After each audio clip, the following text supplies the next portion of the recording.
The fisherman got out of his house early morning to catch the fish. He walked to the stream. It was yet dark, the sun had not risen.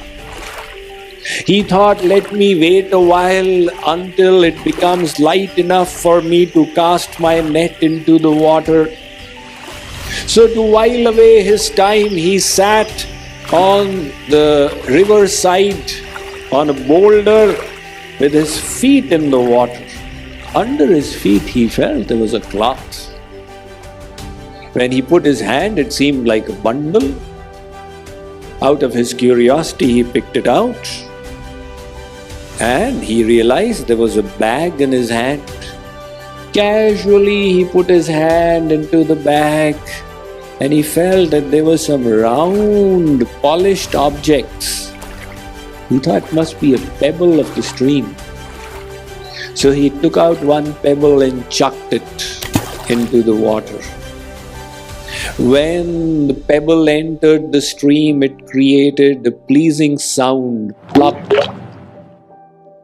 That was exciting to his ears, so he decided to repeat it. He took another pebble and threw it into the stream.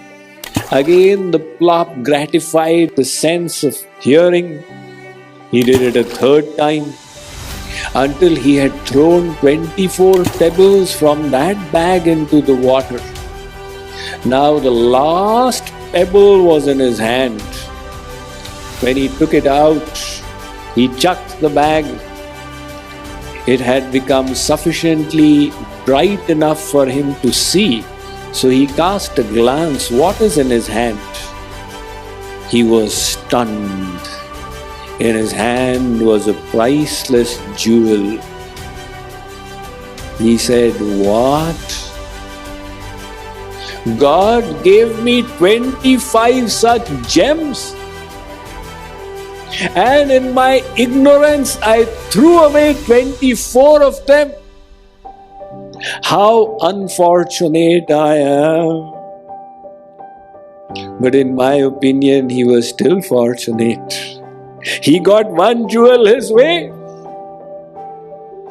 We human beings are in the danger of being less fortunate than him, because more precious than those jewels is the gift of the human form. Without realizing its importance, we waste it away, fritter away, and then at the end of life regret.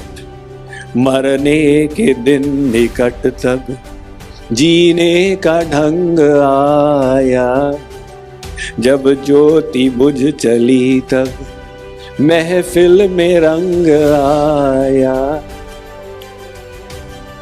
मन की machinery ने तब ठीक चल न सीखा, जब बूढ़े तन के हर एक पुर्जे में जंग आया। मरने के दिन निकट तब जीने का ढंग आया। So, the way to inspire yourself is to value the gift of the human form and to realize it is temporary. Thereby, utilize every moment judiciously. The Vedas say, Nashvashva upasita kohi purushasya shro veda. Don't endeavor slowly. Inspire yourself and put in your best efforts.